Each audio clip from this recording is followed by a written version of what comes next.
Like, talk about it. yeah. Was it two dudes and you, or two girls and a dude? So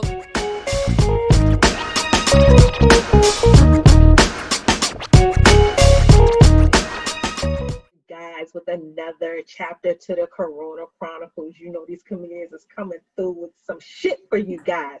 And tonight I have with me Miss Janell Banks. What's up, Janell? hey, you, and hey, everybody. How you doing? I'm good. I'm hanging and banging, but I'm good. I'm good. How about yourself? I'm good. I'm glad to have you on. You came highly recommended in these streets. They said they Well, thank you. good. So comedy has certainly changed the dynamics of it a lot Yes. during the pandemic. Yes. How has it changed for you? Or let me ask you, one, how has it changed for you? And then two, is it positive or negative? All changes have been positive for me. I can't say that. What has changed for me is I'm not on the road frequently. I'm used to being on the road kind of like every other weekend, or, at least maybe once or twice a month or whatever. So I have not been on the road since either late February or early March. I honestly don't even remember. So that has, changed for me, but it's made me also, since now I'm working from home, have that downtime to be a little bit more creative and learn about technology and do things online, which I wasn't used to. I'm just used to being on stage. So, but all positive changes. Yeah, it's definitely a time for people to start digging into themselves, you know what I mean, and come with this new material, because us as fans, we so selfish. Yes. We're going to be expecting a whole lot. Right, and it's keeping people engaged. Yeah. So with what you're doing now in social media, like, how is your impact, or how has your growth been with social media since you've been going through the pandemic? As far as I feel like I've been able to follow more people and interact with people more. I think that was missing for me because I'm one sound, one stomach, one band, as I like to say. And so, I am my media team. I am my traveling person. I am the person, my assistant. Right. Sometimes I'm the damn pilot of the Chrysler. They got you out here flying planes and shit. Right, so I got to make it to location to location and keep up with everything. So it's really hard to sit on your phone and like respond and comment, or, see what's trending, or even care about numbers or social media at that point, or, want to post things, because I know those things are very important, especially now with the pandemic. But that can be, that can stress you out. So now, I have time to kind of, engage and, do something stupid in my story or whatever, And so what kind of things, if any, have you found beneficial in working out your funny muscles? With this pandemic, I've kind of documented everything. I always feel like my comedy comes from just life situations. But on stage, you really, you can paint that picture for people, but I think it's really entertaining for people to just see it every damn day. Because I feel like right now I'm living in a movie. I really do. And I'm like, what kind of script is this? I was not prepared. What the hell is Moesha doing here? Like, this is not, it's a lot. I can't run lines with none of these niggas. Yeah, like, I did not, you know what I'm saying? Is this improv? What are we doing? What are we doing? Like, it has just been crazy. So I think using social media now to just document things right then and there versus taking the time to write a joke, work it out, and then finally put it on stage. You just getting it right then and there, and then I'm able to just take it on stage and tell that story. So Yeah, I mean, it's crazy. I done turned into the plant lady and, you know, Uber lady. Not like officially for Uber. I just take my family everywhere. You know. Right? They said, oh, we got something for you to do. You at home, bitch? You got no show tonight? Yeah. Say you want to run and get some barbecue real quick for me. You know, like it just be little moments like that. So, and just coping with losing people, losing friends, losing family, this new form of grieving, you know, it's kind of freaking hilarious, man. Yeah. Hindsight is 2020 on all this shit. I'm sure it's no struggle, I guess, for most comedians to find a little laughter in everything that's going on, no matter how fucked up it is. Like I was having a conversation with a comedian the other day, and I was saying to him, like, that is what the big difference between comedians and then everybody else. Like we all go through shit. You know what I mean? We all deal with the same shit. We all got the same kind of problems, this, that, and the third. The difference is comedians have that innate ability to find whatever that fucked upness is that's going on, whatever's fucked up in us, you know what I mean, as people. They find a way to make that shit funny. They find a way to laugh at some of the things that the rest of us we can't find the laughter in this shit sometimes. You know what I mean? Listen. So it's definitely a gift. You know, I look forward to the time that you all can get back on these stages, because I'm a laugh thought. I want to laugh. Like I want to be you know, in the essence of it, just as much as you all get that energy from your audience, me being a person who's normally in the audience or backstage, like I get that energy back from watching and and you know, even with comedians and comedy, some people got their joke that you know what I mean? And you know it's coming, but you're still on the edge of your seat, like you don't know it's coming, like, I can't wait till you know. Right. So, you know, me being a fan, I definitely can't wait to see you all get back at it. So the blessing in that, I will say, and I don't want to jinx myself in this, Lord, because when this first hit in March, I was like, oh, it's going to be very hard to get stage time once the world opens back up, because everybody and their mom's going to be on tour and it's going to be smaller facilities. So people who are used to doing arenas, maybe theaters, are now going to be hitting these clubs. So I'm going to I don't work my way up to maybe featuring, hosting, headlining, whatever. Now I got to go back to guest spot, open mic, you know, like, but God has been so good. Where I'm located, the clubs have been running. And luckily I'm just that comic that is a good go-to. So I've been being a vessel at, you know, the comedy clubs when they do, you know, need a host or a feature to fill in. So it has definitely been a blessing.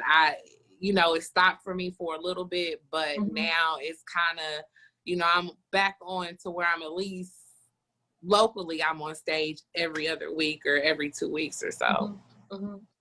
Well, that's awesome. That's fantastic. So you on that stage is already 2 weeks, but you know, how much you getting out here in these corona streets?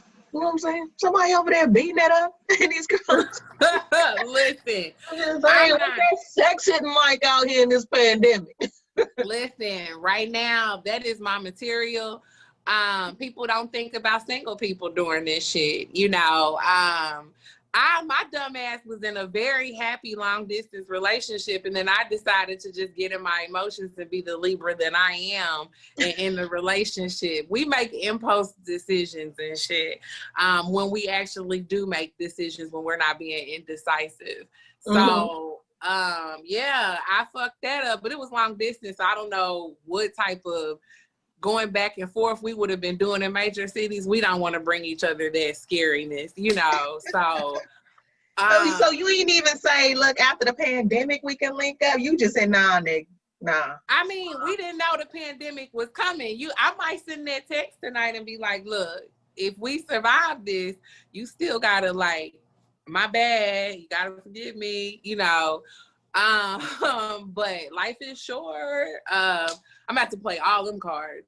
But long distance sex sometimes be bomb, like, you know what I mean, when you ain't seen that person. Oh yeah. Oh and yeah. Then it's like, what, you here? Listen, Like, no holds barred in this bitch. Goddamn it, I don't want to see you again. I understand. So like sex for me has been like very null and void. I did have like a threesome experience, which was my first threesome experience because I just feel like, Was it two dudes and you, or two girls and a dude? So listen, sis, I've been a lesbian since like for real hardcore since like 2004 or 5-ish, maybe 6. Now listen, before we even get to the story, hold up. Wait, what I'm trying to makes give you you the background. Hardcore lesbian? What's you gotta give me what's hardcore lesbian? Okay, like I tend to like this is the thing. I identify as a lesbian because I just love women. Like I don't necessarily like I'm attracted to men, but it'd be like, oh, he is cute. Like I'm one of those people who give anybody a compliment. Okay, if you fine as fuck, I give props where props is due. That is like my superpower, you know. Okay. But so for men, it's like, oh, you cute, but I mean, penis hurts, so I'm good. So I never really, you know, care to go. I mean, I've been there, you know, I've been in love with men, whatever. But I mean, every, 10, 15 years, something happened in my life. And I mean, as a, female comic, men just be throwing it at you. Like, hey, hey, I got some dick. I got some dick. Hey, guess what? I got some dick. Like it's always so, hey, every once in a now and then you slide in somebody's DMs, it can be convincing. And that's what led to this situation. Some people hoarded toilet paper. I went and hoarded, sex because I didn't know when I didn't use two people. So it was with a woman and a man. Okay. Yes. So then was the girl also bi or was she super gay? She was that night. I mean, I'm gonna go ahead and clap it up for you, sis. I don't know where you at, but yeah, I mean, she had to have been that night, or at least bi curious, So, and it was because it was a couple, so I thought that I was like, this is just some trifling dude who is saying his girl wanted threesome just to smash. I was like, let me get to the thick of the matter, put us in a group text so I can talk to sis. Yeah. And sis was game, sis was very with the gifts and emojis and shit. She was ready. And thanks to Ari Lennox, the shit went down. So did you enjoy it? There were highs and lows. Okay. So what do you feel like would have changed some of those lows? Would it have been communication prior to? Would it have been the willingness of partners, or what do you think would have turned some of those lows into highs? For me, so the gag was I was coming off a show weekend in the middle of shows, and the night before I had a 2-show run, and the bartender tried to kill me with a drink. So all Saturday, I was really hungover. Like, I was just like, I don't want to do nothing for nothing. But by Saturday night, I was functional and I could go to my show or whatever and do that. So after my show, I just became super nervous. I went to the crib, shower, and was ready, getting ready to go to the hotel. And they were drunk. Like, they had been drinking since, 8 or 9 o'clock. Here I am sober. Like, oh my God, why did I come here sober?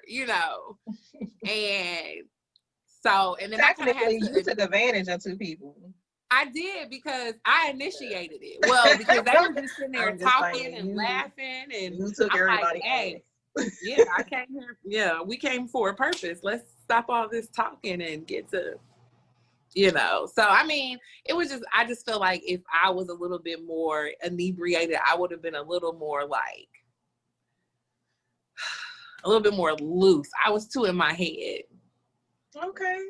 Yeah. It was like I was trying to learn choreography or some shit. Like right. 1, 2, 3. Just to put you on your own comfort level. So that was your first threesome? Yeah. Well, I'm so proud of you. Thank you. Thank you. Do I get a t-shirt? Yes, bitch. You're going to get a t-shirt. Yes. Take it like a champ's what your shirt going to say. Yeah. But took those one for both situations, teams. though, so many people engage in menage a trois but don't really talk about it. Like, you don't really hear about it, or more often you hear that it's a guy and two girls and he just happens to be the lucky person in the room, but very rarely do you hear it from the female's perspective of having that threesome. And even more rarely, a gay female having that threesome. You know what I mean? Like, how was that interaction with you and the dude? You know what I mean? Especially if you ain't really feeling no dick for real. Like, I don't really want it for real. You know, like, but you cute though. Like, how do you know what I mean? That dynamic is very, very interesting.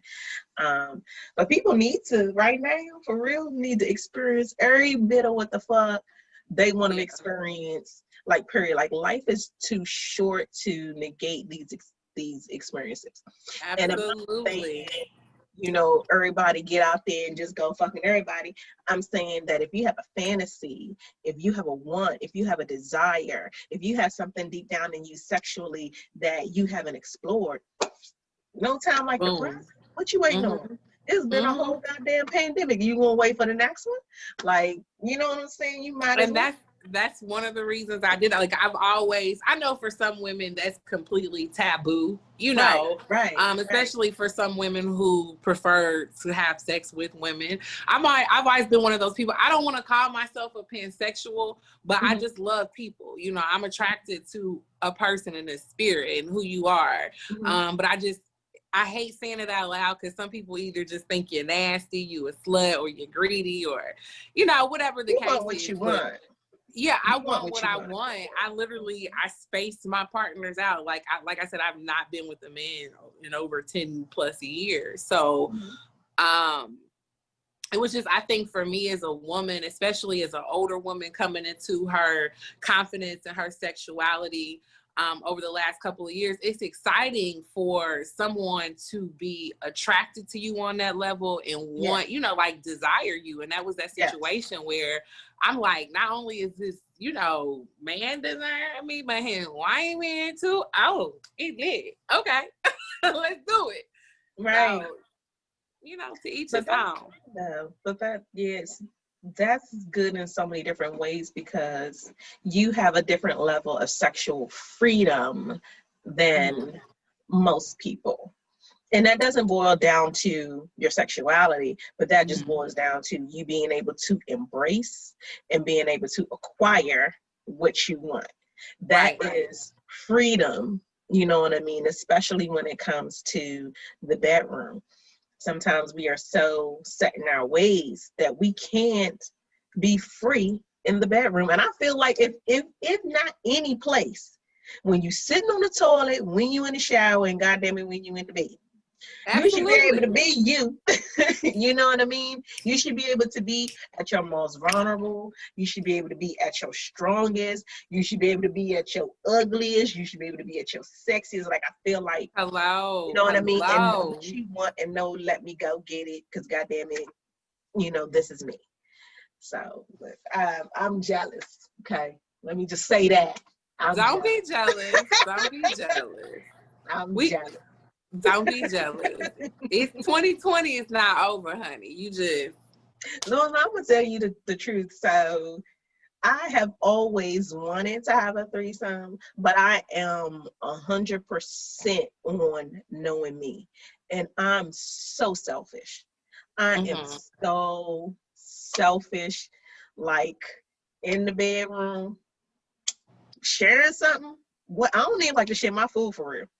Like, very true. And you want me to work with somebody on this right here? Oh no.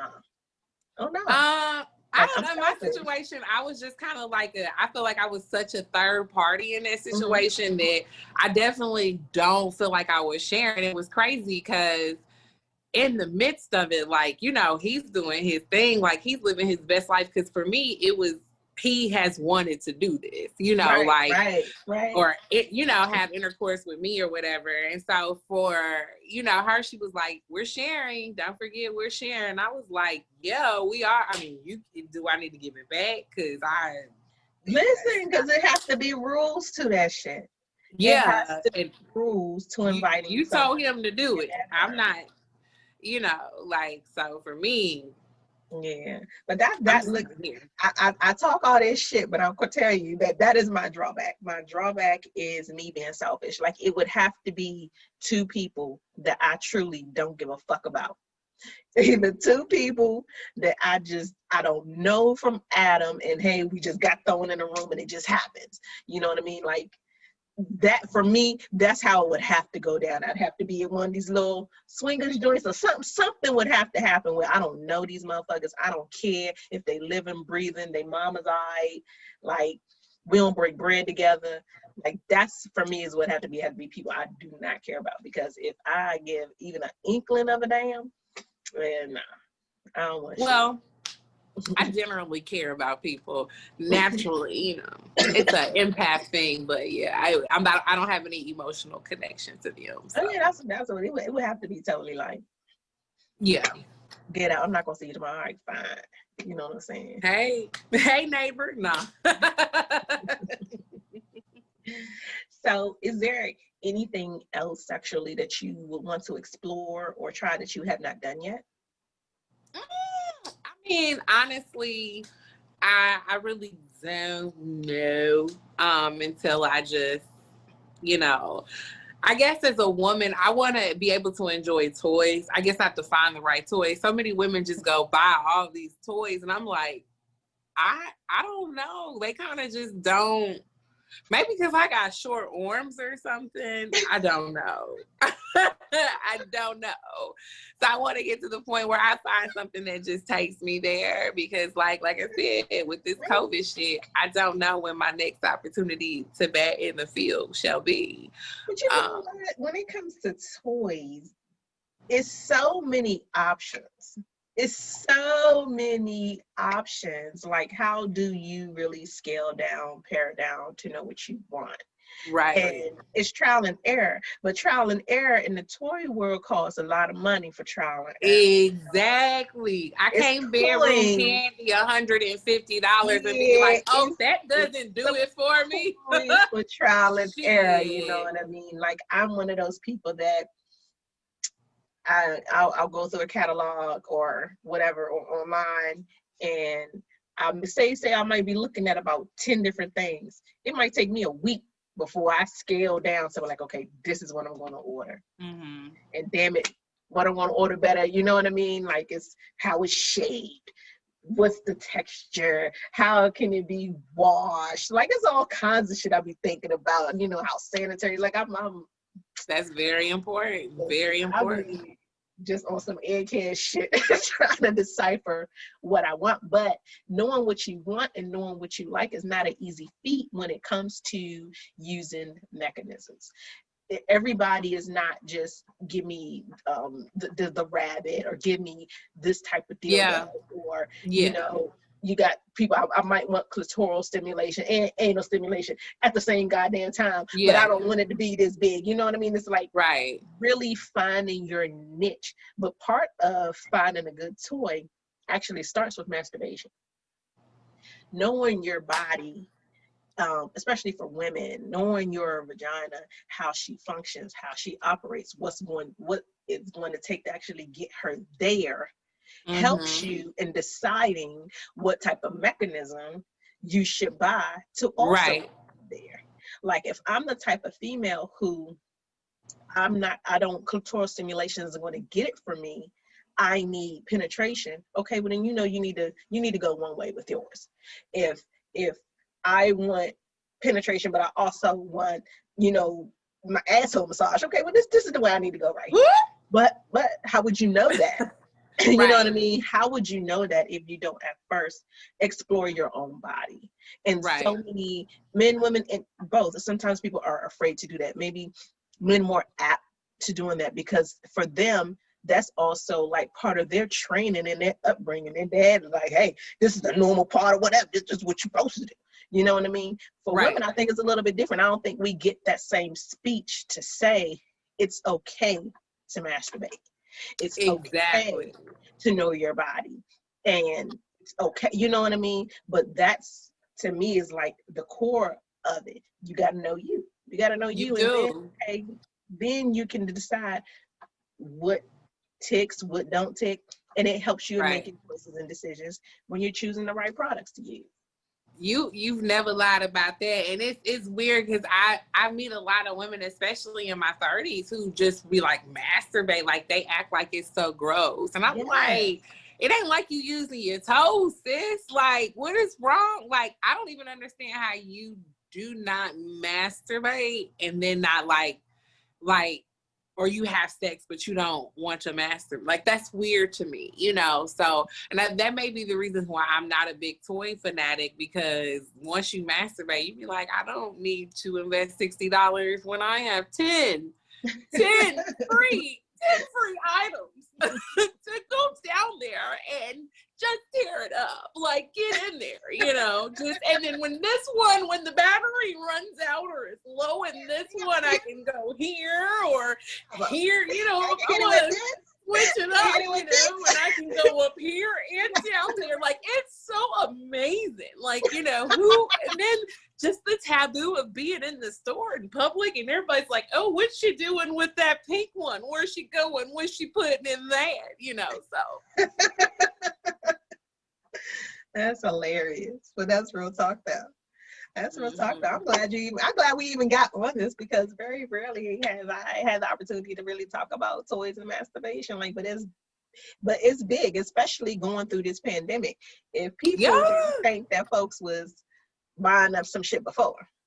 Right. If you in a relationship, you gotta buy some shit to spice it up. Yes. Because y'all done did everything at Yes. this point. If you a real couple, you have fucked in the kitchen just because you're in the house. Like, so at this point, you have to buy toys, you know, and if you single, you have to buy toys because you don't trust meeting another human, you know. So yeah, because even men, I mean, I feel like excuse me, I feel like men have more options than we do.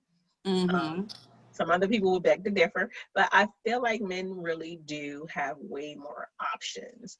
And maybe because that industry is charged by men initially anyway. But that's important that you brought that up, that you still have to have those things in relationships, because a lot of guys that I know that are in relationships, like maybe 5 to 10% of them will go and get toys.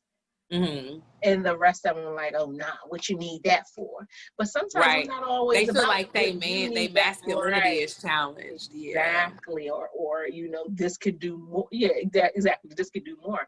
But then the brothers that I have that I would like to say they more woke, you know, the 10% of the friends that I have that I know that are in relationships and still bring toys to the bedroom, it's not even just always about her. Sometimes it's about what you want when she ain't there. Right. You know what I mean? And I can applaud somebody who actually takes the time to say, you know what, I recognize that we can spice things up. I'm not, you know, feeling insecure, inferior. You know what I mean? And let's try some things. Let's keep this chemistry going on, or let's add to, or babe, hey, you not here. I'm not fucking other bitches, but goddamn, I got this torso that I'm about to wear this shit out. You know what I mean? like I might not cheat on you, bitch, but I'm about to work this doll out. Okay, got it. This is the best. And then practice your stroke. Low key, I want one just so I can practice my stroke. I feel like coming out of this pandemic, I've always been the submissive, you know, let me get stroke. I'm ready to stroke. Like, I'm ready to 50 Cent, get the strap. Like, I rarely get to do that. You know, it's maybe every once, you know, 3 years I get to get you there. So I'm ready. Like, it's, you know, round. Okay. All y'all Midwest chicks, y'all better watch out. I don't know what your type is, but bitches. Hide your wife. Hide your kids. Like in real life, not your kids. You're not your kids. Hide your wife. Janell Banks is about to strap up and wear put the kids away. Take them somewhere. Go take them to do something. Take them to activity, because me and Mrs. Jones, we finna make something in the air fryer and love at the same time. So. There it is. Ain't nothing wrong with that. Look, I hope you get stroke right, Swiss. I do. I wish you all the best in your future endeavors and knocking down these pussies. I do. I do. Okay, just send me the videotape. The $5. You know, The I have $5 always wanted to accidentally, you know, be filmed. Like, oh my, is that my phone over there? What? Why is that red light on? Oh, what happened? Did I click something? I ain't never seen a comedian in a sex tape. I feel like this is an untapped market right here. What? Really? I know it's one out there because comedians are nasty.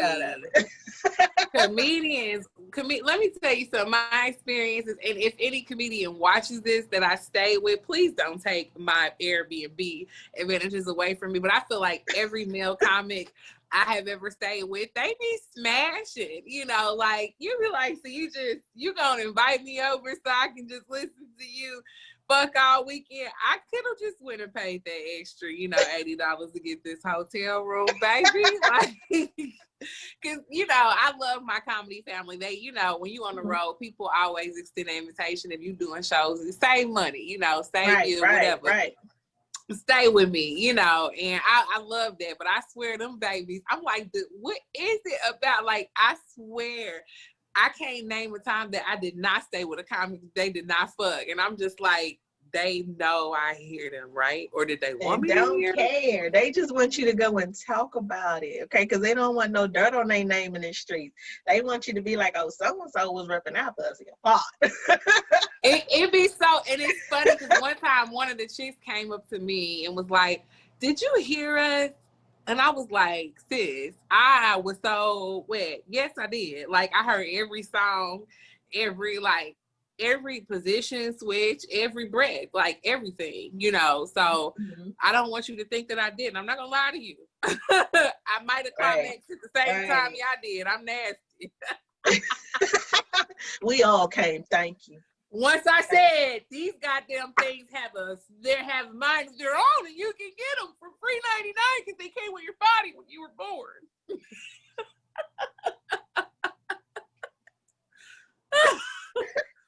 Crazy. Oh my God, I love you so much. Thank you. I love you too. Thank you for letting me be myself. Yo, if you can't be yourself no place else, go out here and tell these people you can be yourself on The Love Below or on my Corona Chronicles, whatever. But yes, like, it's just real people having a real conversation. You know what I mean? Ain't nobody charged with being funny. We just talk about some shit. Might as well be yourself. You know what I mean? I think some people say, okay, well, I am myself when I'm on stage, but I do know some comedians who are not. You know what I mean? Some comedians on stage, of course, you giving a whole vibe, a whole presentation, but then when you all say you're, you know, totally different or could be introvert or whatever the case may be, like, you just be you. You know, you're talking about fucking. If you can't be you when you're talking about fucking, when you supposed to be you? Absolutely. And I mean, I understand that too, because the public persona, like for me, like I feel irritated because I'm not one of those comics who have went viral and did all of these, you know, crazy sketches, and I want to be so ratchet and do them. However, my full-time profession is at an international law firm. So I try to, like, as much as I am on the internet and you can Google my ass, I still try to keep a low profile in some sense, because I just, you know, with the world being so sensitive now, like, I don't want to offend anybody. And that, you know, comedy is so subjective, but you just don't know who is that asshole that will send an email to somebody at a firm I work with. Or like, for instance, the past firm, the work that I, you know, I did trial prep. And so my name is on documentations, you know, that are sent here and there for trials and things like that. So what if some person just decided to, you know, Google me or something just random, and that affected, you know, a lawyer's trial I worked on or whatever, because I'm on social media like, hey, I work at a law firm, you know. Right. So there is very much, you know, levels to, you know, like I'll never really put out the firm I work at, you know, but I'm always, you know, they're very supportive of what I do. And the firm that I work at now, one of the reasons they hired me, they was like, oh, you know, you we appreciate what you do, you know, in a sense. And so Mm-hmm. I'm very thankful for that they're very supportive of my schedule and things like that. But, you know, you be a little bit nervous about putting yourself out there like that in some Yeah, I capacity. understand that. Yeah, most definitely. Luckily, your girl T ain't got that kind of problem. Yeah. I worked in the medical field, but I've never been on the end of being concerned about what I do or say in media to reflect my job in a negative way. Although it is very real. Although, you know, I could say something today and say 10 years from now be a force in media, and they'd be like, oh, remember when you wasn't shit and you said X, Y, and Z? I mean, you know what I mean? I mean, that's very surreal now. I mean, we Yeah. see that, you know, in the case, you know, with Kevin Hart, you know, we see that So it happens to so many. People are taking tweets, you know, which for me, tweets are almost not even like they're, to me, just random rants. They're not literature. They're not, you know, nobody's trying to be. Now, there are informative tweets, don't get me wrong, but a lot of the times, especially for comedians, oh, where you go? Oop. She done dipped out on me, you guys. Whole phone call, something happened. She be back, I'm sure. In the meantime, in between time, you get to look at tea, you get to look at tea. In the meantime, in between time, you get to look at tea, you get to look at tea. I just made that up for y'all. Take out the boot. You good? oh, I'm sorry. It's okay. I'm sorry. Phone call came in and I thought I ignored it, but I answered it somehow. No worries. But you know, with just different things, you know, people are just, everything is sensitive. You know, you have to be very super, you know, wherever you are, you have to be careful of what you create and what you put out there. And then I lost my whole train of thought because we got discombobulated. And my drink is really good and I didn't expect that. What you sipping on over there? So I am very frugal and very like, use what you got to use what you know, need to get what you need or whatever. And I have like lots of liquor, but I don't have any mixers. Like all I have in my fridge is ginger ale. So I had some pineapple rum and I put some pineapple and strawberry sherbet in there that I had in the freezer. And girl, it is delicioso. Oh, okay, that's different. And crazy enough, the ginger ale would have worked with either one. It does, but I just like, I love go ginger with the ale. sherbet. I know you remember when your mom used to make the pot. Right, exactly. And that's what I'm thinking. I'm gonna add to this second cup. Thank you. But probably I'm like, I only got this much ginger ale left. You and probably I'm trying to, you know, stretch until I go to the store. So yeah, let me but I'm definitely gonna mix it in my second glass. I think I might go hit an open mic tonight. So okay, all right. So what is most important about sex to you?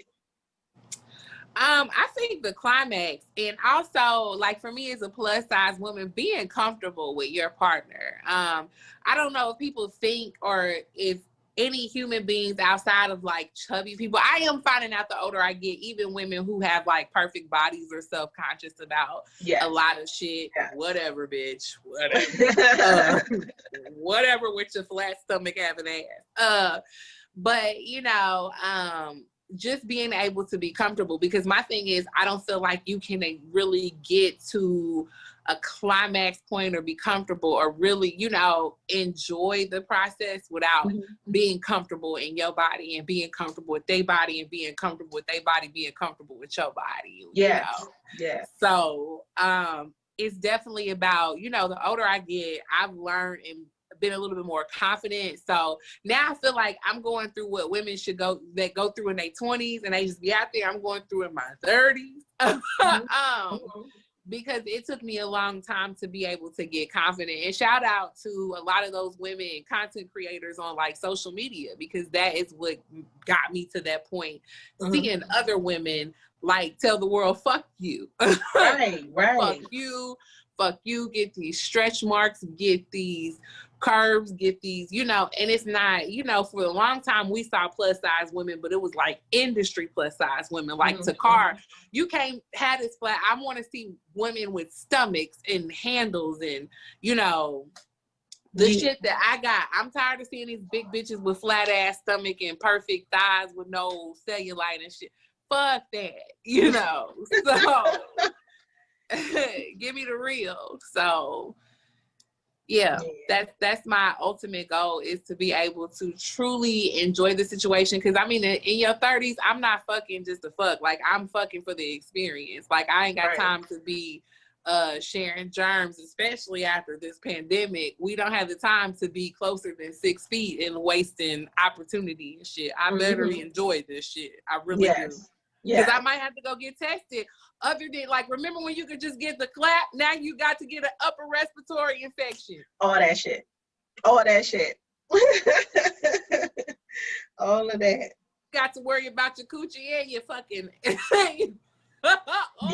the whole from the top to the bottom. From the top to the bottom. Here. From this hole to the out. Exactly. Like, you used to could be like, hey, were you a slut? Now you got to be like, were you a slut? And when is the last time you've been, you know, out traveling or with the country or touched the surface or, you know, anything? You saying is hoes just can't be hoes no more? They got to go through a battery of tests now to be hoes. There's so much. The protocol has changed. It is so fucking different. Protocol has changed. Okay. Can't just be out here hoeing in these streets without your COVID test. Listen, I used to be one of those people that love kissing. Like, I just, kissing was my shit. Now I'm like doing the threesome. I'm like, wait, did we say we was doing that in the text? Hold on, wait a minute. wait. And I mean, part of it is because, you know, I do stand up and I'm still out in clubs and I'm active around people, even though I'm wearing a mask. But, you know, in some cases I'm sharing a motherfucking microphone with people. So I have to be a little bit more self-conscious about how I move, you know. And yeah, like, you can't just... Yeah, can't do that. You guys gotta have your own mics now. That need to be a new rule just in general. I know so many comedians who are so hands-on and then use their mic as a prop. So they put it like right, here. So they automatically bring their own mic all the time. But I feel like just moving forward with the way comedy clubs operate, like I feel like every comedian should have their own shit. You know what I'm saying? Now, granted, you might leave and fuck you the same broad that just fucked the comedian that was there the night before you, but still you got your own mic. Well, I mean, the technological flaws that could go wrong with that, I do feel like on Amazon I have found for $10, and I'm ordering some tonight. I've been bullshitting, but since we having this conversation, I'm about to do it. There are little mic covers. They look like little shower caps, little bonnets, disposable. Condoms for the mic. Gotcha. Yeah, they like, you know, 50, it's like a pack of 50 or 100 for $10.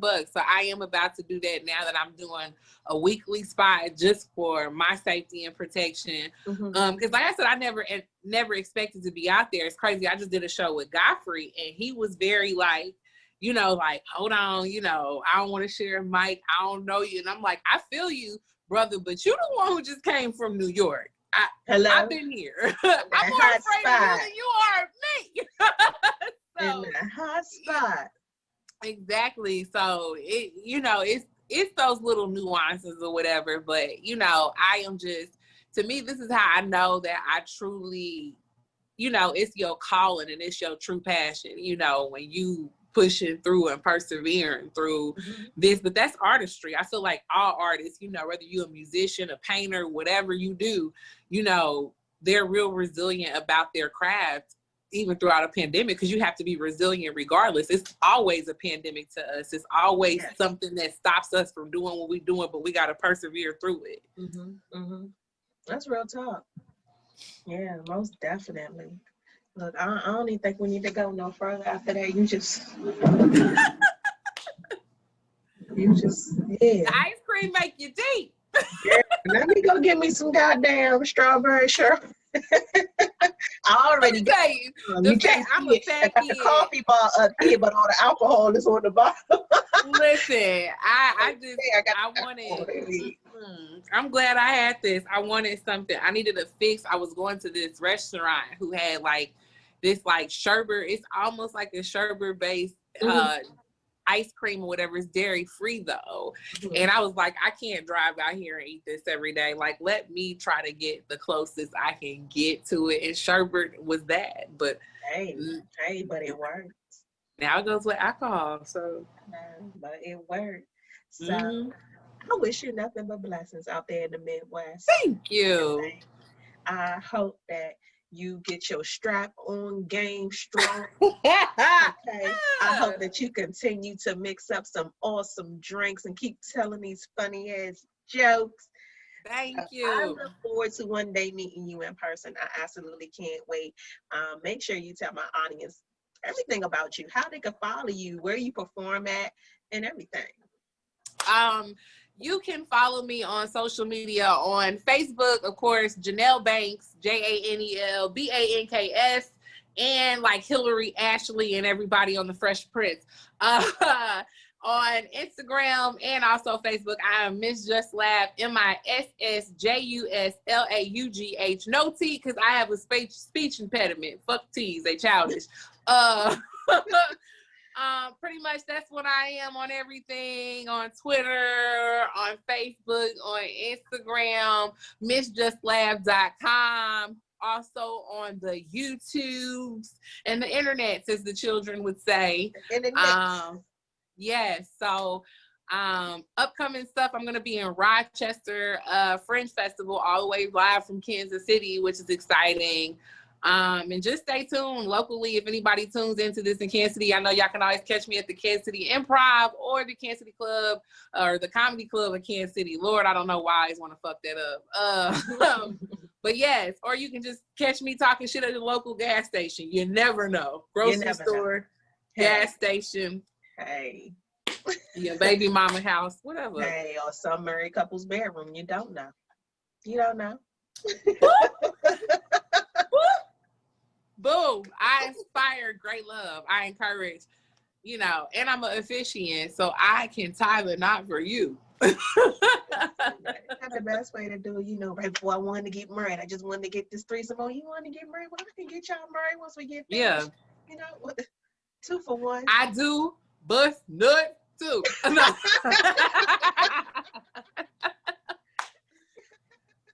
Easily. Well, thank you so much for being on my show. Thank you for blessing these Corona Chronicles. This is going to be the last chapter, you guys. In case y'all hadn't already seen this, what chapter? I don't know what chapter you're going to be. That's what it's going to be called, masturbation. So yes, can't wait to release it. Can't wait to share you guys. I have so many more dope ass comedians coming up. Volume 2 is just lit as fuck, you guys. We're having a great time. Thank you, Miss Janell Banks. Thank you. Thank you for having me. Thank you for believing in a little girl from Kansas City in the middle of nowhere. Yes, it's laughs all over the place. People be sleeping on the Midwest for real. Yes. We come in St. Louis to Kansas City. We coming for y'all. Okay. All right. Thank you. Thank you.